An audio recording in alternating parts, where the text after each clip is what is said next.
Verónica Ramírez nos ha sorprendido gratamente con la aparición de su primera novela, Casi todo desaparece, publicada por Alfaguara. Se trata de una novela estupenda que gira en torno a la memoria, a la violencia, entre otros tópicos. Una novela escrita con verdadero oficio narrativo y que yo recomiendo. Justamente sobre esta novela conversé con Verónica hace unos días y quiero compartir con ustedes dicha conversación. Pero antes, quiero recomendarles la estupenda Librería Sur. Pueden encontrar su local en la avenida Pardo y Aliaga 683 en San Isidro. Y por supuesto seguirla a través de sus redes sociales en Facebook e Instagram. Y a nosotros también nos pueden seguir en Instagram buscándonos como Letra Capital Oficial. Ahora bien, sin más preámbulos, los dejo con la entrevista a Verónica Ramírez aquí en Letra Capital.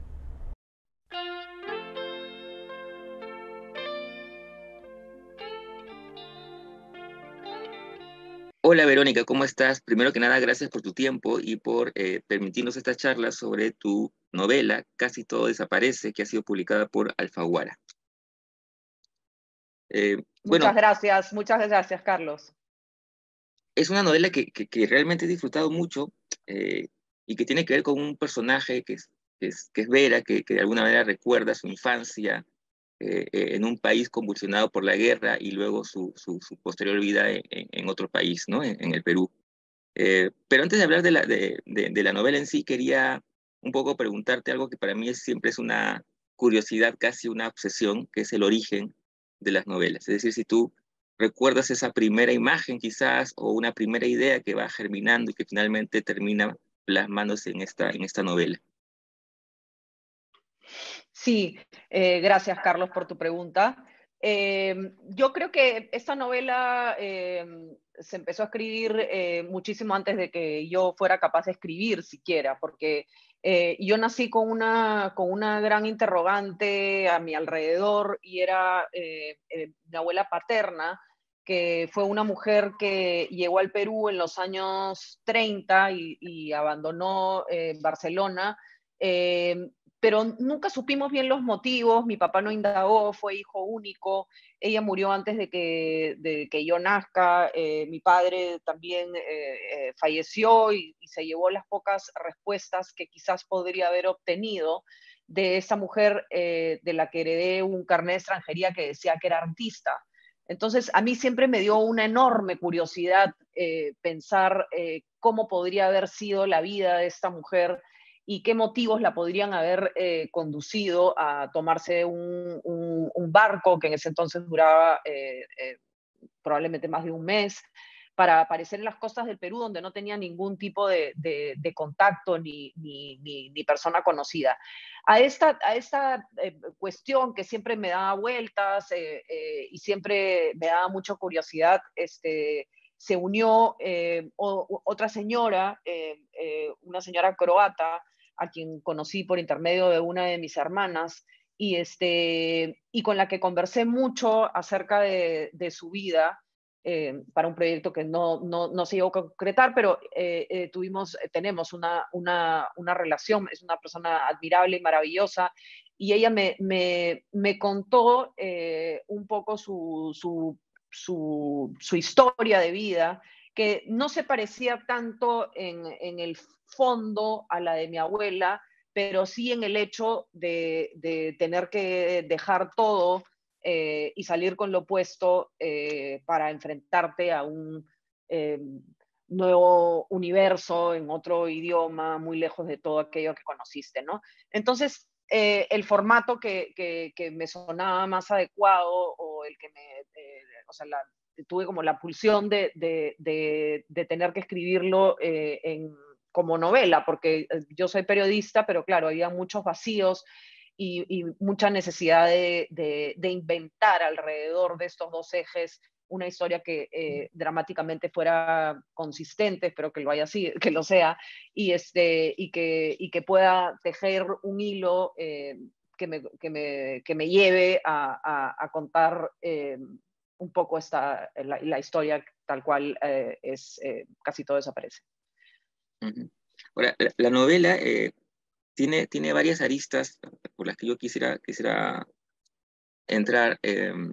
por ejemplo, el tema de la memoria, ¿no? La novela está construida justamente a partir de la memoria de la, de la narradora, de la protagonista, Vera, eh, que ya, digamos, está focalizada en un tiempo en el que ella ya es una persona mayor, pero que va a recordar un poco esa infancia tan, digamos, importante para ella en el sentido de que la marca, ¿no? Y la memoria también incluso como una especie de, también de reflexión en torno a la memoria y la ficción también, porque ella incluso hay unos momentos en los que ella eh, reflexiona sobre si aquel recuerdo de ese lago con esa especie de reto a la que su hermano se sumerge, qué parte es realidad y qué parte ella más bien le añade de su imaginación.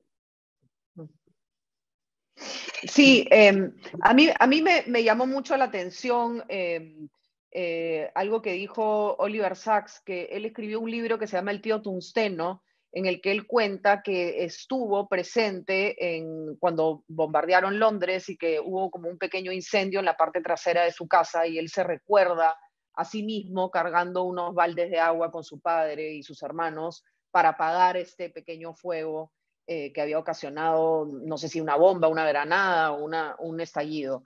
Y una vez publicado el libro, tiempo después, uno de sus hermanos, David, le dice, mira, todo bien con tu libro, pero es que tú no estuviste ahí. Y le dice, ¿cómo que yo no estaba ahí? Sí, sí estuve, si lo cuento en el libro.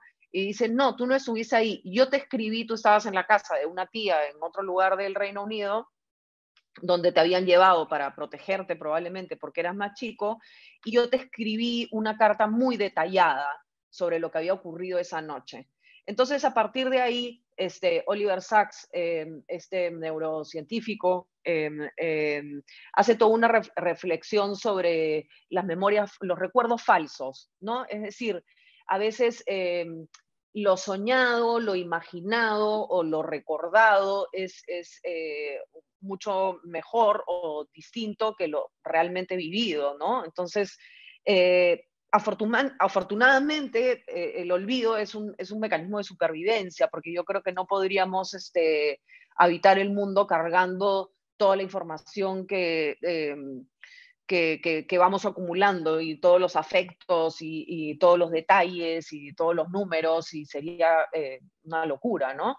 Entonces, es un tema que me apasiona, es un tema que también está muy emparentado evidentemente con la ficción, que tiene que ver con recordar a partir o mejor dicho, o sea, fantasear a partir de algo que pudo o no haber ocurrido, ¿no? O sea, ese es un poco el efecto de la ficción, ¿no? Lo que probablemente no ha ocurrido, pero uno tiene que hacer creer al lector que realmente ha ocurrido, ¿no? Y creo que eso es lo que le pasa a Vera. Para reconstruir ella su vida, pues recurre a una memoria, pues, que se moviliza, pues, por un terreno pantanoso, ¿no?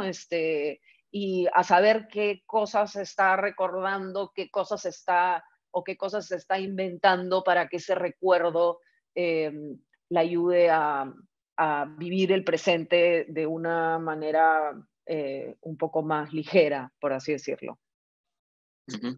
Bueno, y otro tema, creo yo, en la novela es el tema de la violencia. Digamos, ella sale de un lugar convulsionado por la guerra y de hecho hay toda esta imagen de los niños creando su propio ejército para de alguna manera también intervenir en ese momento. Y luego otros tipos de violencias, pienso en las violencias de algunos vecinos, pienso en la misma ciudad en la que ella llega, ¿no?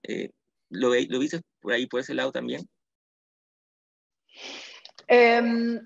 No sé si de una manera tan deliberada o está sobre todo implícita en los hechos. Evidentemente, si el marco, el contexto en el que ocurre es una guerra, pues hay una violencia implícita, ¿no? A mí me interesaba no ese gran bombardeo o esos grandes líderes mundiales moviendo las fichas para destruir países, sino sino algo quizás un poco más sutil, que es cómo incide esa violencia macro en la vida cotidiana o en la emoción de una persona. O sea, me interesa como el detalle, ¿no? La cosa mirada bajo la lupa de todo este paraguas de violencia, pero cómo incide en alguien pequeño, no de tamaño, pero sí de dimensión del lugar en el que se encuentra, ¿no? O sea, como, de manera todavía un poco más específica, cómo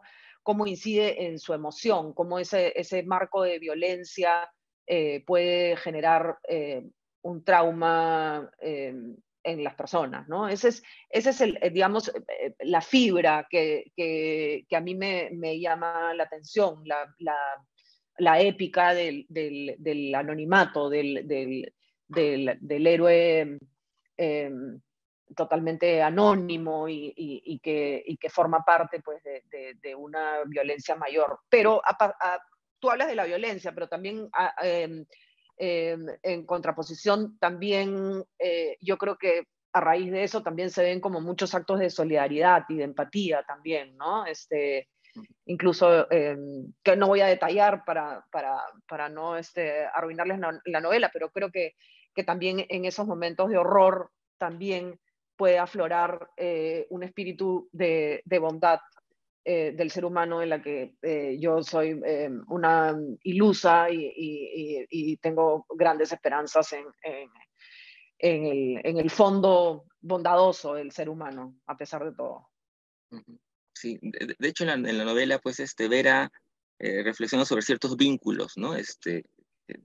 Quizás el principal sea el vínculo que tiene con su hermano, ¿no? A quien admira. Pero otros vínculos también, ¿no? Que se van creando. Eh, Luego, cuando leía la novela, pensaba también en la estructura. Es una estructura que está, digamos, intercalada entre el pasado, los recuerdos y este presente en el que Vera ya es una persona mayor, digamos, no quiero, aunque en realidad se dice al principio, ¿no? Qué es lo que pasa con él y con ella y con Alfonso, pero esta estructura que planteas, ¿la tuviste clara desde el primer momento? ¿La descubres en el proceso? ¿Cómo fue? No creo haberla tenido clara desde el comienzo, porque la he escrito de muchas maneras a lo largo del tiempo. La he escrito de muchas maneras y probablemente la primera vez que la escribí de manera más cronológica, o de manera cronológica, la escribí de otra manera. Y al final me pareció que esto funcionaba, porque me parecía que le podía dar como un poco más de ritmo. No sé, a mí las historias de los niños también le dan como un aire, y la idea era que se encontraran, o que son como los recuerdos que ella tiene, que se vean, ¿no? Que se sientan casi como al instante que ella los está viviendo en carne propia, ¿no? Entonces creo que sí, se dio de manera natural, pero no después de muchos ejercicios. No fue algo tan premeditado, ni tan estructurado, ni hice un diseño gráfico previo a esto, sino fue mucho hacer, deshacer, destruir, recomponer, y bueno, eso fue lo que finalmente me salió. Ujú. Y después otra cosa que me ha llamado la atención y que me ha parecido estupendo es, digamos, el tono en el que está escrita, ¿no? A veces conversando con algunos autores, como Ray Loriga, me decía que cuando estaba escribiendo una novela, lo que se había demorado más es en encontrar ese tono, ¿no? Y yo encuentro, por lo menos desde mi lectura, un tono muy particular en la narración, ¿no? Un tono que me sugiere una atmósfera de reflexión, pero al mismo tiempo nostálgica. Eso, ¿cómo lo trabajaste?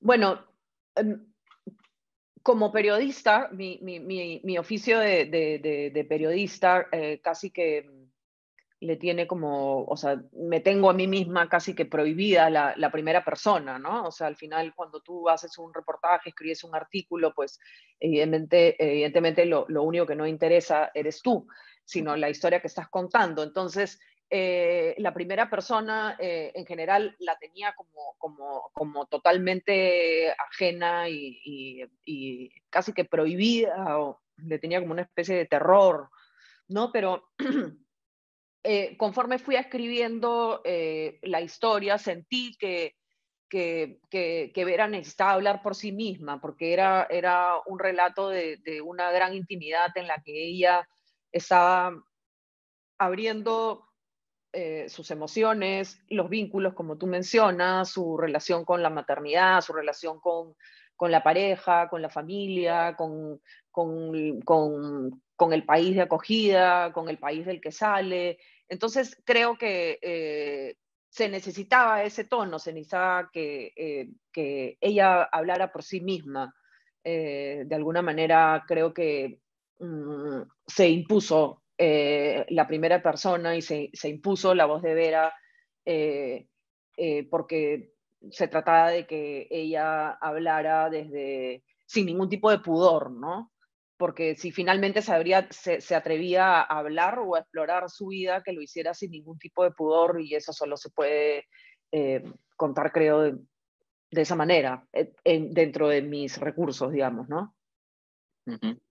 Un poco para ir terminando, Verónica, esta es tu primera novela. Quería preguntarte cómo fue la experiencia, digamos, ese tránsito entre el periodismo y la literatura y si estás con un proyecto nuevo en camino. Mm. La experiencia, digamos, he pasado por todo, me ha resultado aterradora, dolorosa, incómoda, frustrante y también muy,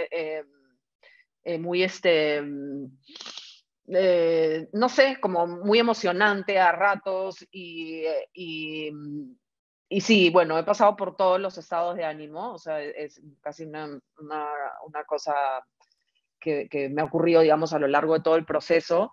Y sí, tengo algunas otras historias que ojalá que pueda llevar a buen puerto, por supuesto, y ojalá que le pueda dedicar el tiempo que merece la historia y sobre todo sacar tiempo al tiempo, porque son procesos largos y que requieren una gran concentración que a veces la vida cotidiana o laboral no te la permite, pero yo espero poder llevarla a cabo lo antes posible, digamos.